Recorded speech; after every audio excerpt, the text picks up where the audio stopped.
What up, everybody? It's your boy, That Comics Guy. I know it's been a while since my last video. There's been things going on, things happening.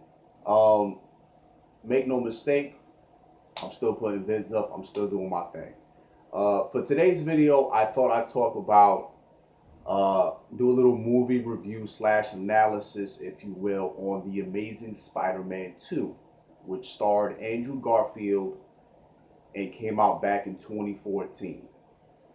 Uh, Now, for those of you who know the situation, who know what went down behind the scenes, bear with me while I explain to the people who don't know.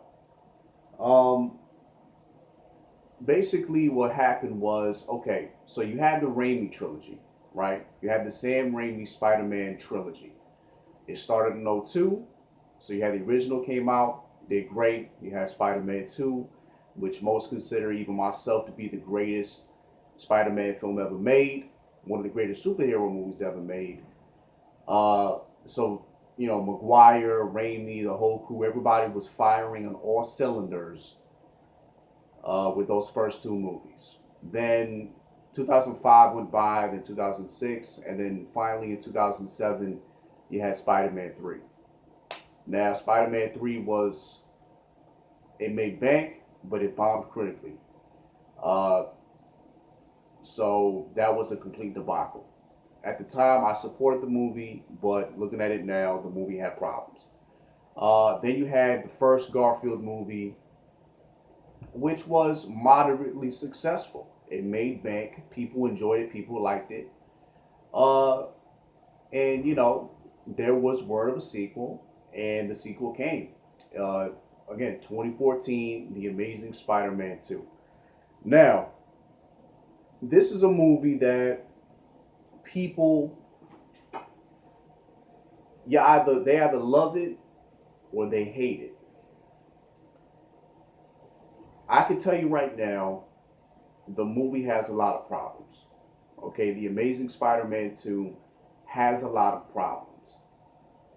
However, there are sprinkles here and there of a good, entertaining flick. Okay?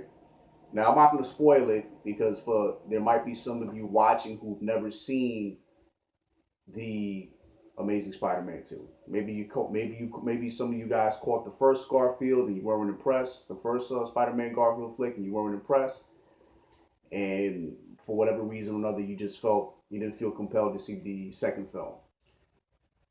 I think you should watch it.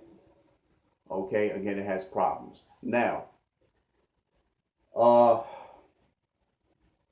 most people will tell you that the costume in that film is the best Spider-Man costume ever made on film, and that's the truth. I agree. Okay, the Raimi costumes were good, but the costume in the Amazing Spider-Man 2 really, really, really was good. Okay, I love that suit. I love the suit. Okay, with all that said, this is the deal with the movie. Okay, now the movie has inconsistency with its tone. Okay, on one hand, it'll be serious. The chemistry between Andrew Garfield and Emma Stone, who were going out with each other at the time, the chemistry between those two are very, very strong. Okay, so again, their chemistry was strong, but the tone is on and off. The tone is very flip floppery.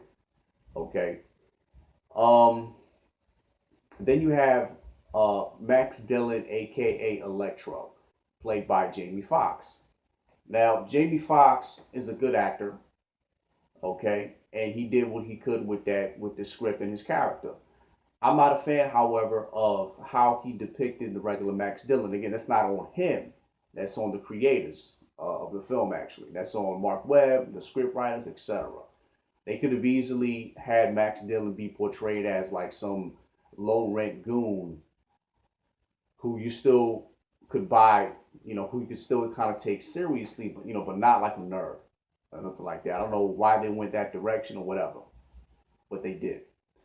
However, when he's Electro, I think that despite the problems with some of his dialogue and some of his lines, I think as Electro, Jamie Foxx delivered. Okay, he's as Electro, he's intimidating. You know, he's scary. He's somebody you don't want to mess with. Okay. Um, what else?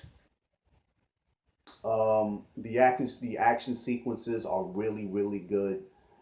Um, but again, they kind of get downplayed with the inconsistent tone. Uh, so when this movie came out, it made bank, but it just bombed critically. Now, I'm one of those people again that I'll admit that it has problems, but I enjoyed it. Okay, I more or less enjoyed it. Um, I thought and in some cases, I kind of like Garfield more than Maguire. Don't get me wrong, I'm a fan of Maguire. You know his work in those movies, but something about Garfield, I think Garfield really captured and even felt like the Peter from the comics. You could say, well, Maguire kind of looked like the the old Stan Lee slash Peter Parker from back in the day, back when he was created in '62 and what have you. But I like both obviously, but I kind of lean more towards Garfield more. Um, so yeah, and then what happens is you reach the ending. I'm not going to say what happens, but it's tragic. Let's say you come out with the end. They come out with the ending, and the ending kind of gives you a sense of hope. Okay, you get to that last shot, and you're convinced that the franchise is going to keep going, but doesn't. It doesn't. Okay, you can have a movie come out, and if it does bad, even critically, not financially, if it does bad critically, hence the Amazing Spider-Man 2, there isn't going to be another film. So there was this whole deal going on with email leaks and if I'm not mistaken, I think Sony was bankrupt or what have you. And it was just a complete debacle. So they sold the rights to Marvel. Marvel and Sony can now share the character, and now you have Tom Holland in the role. Uh, Tom Holland has a lot to prove to me. Okay, a lot of people like what he did in Civil War. I like what he did in Civil War, but it's going to take more than that to convince me that he is worthy of the role. He may surprise me when Homecoming comes out, but until then, I'm going to remain skeptical. Okay, I'm not a fan of them putting Peter Parker back in high school. I kind of wish they would make him my age, actually. Spider-Man in the comics is much older. He's not in high school. I believe he's either right below, or maybe at 30 years old. And he's just out of high school. I'm getting tired of these guys putting Peter Parker in high school. But what are you gonna do? Anyway, if you guys who watch this video have not seen The Amazing Spider-Man 2, and I know I'm a couple of years late with this review, you owe it to yourself to peep it, check it out. Let me know what you think in the comments down below, and I'll see you guys next time. Peace.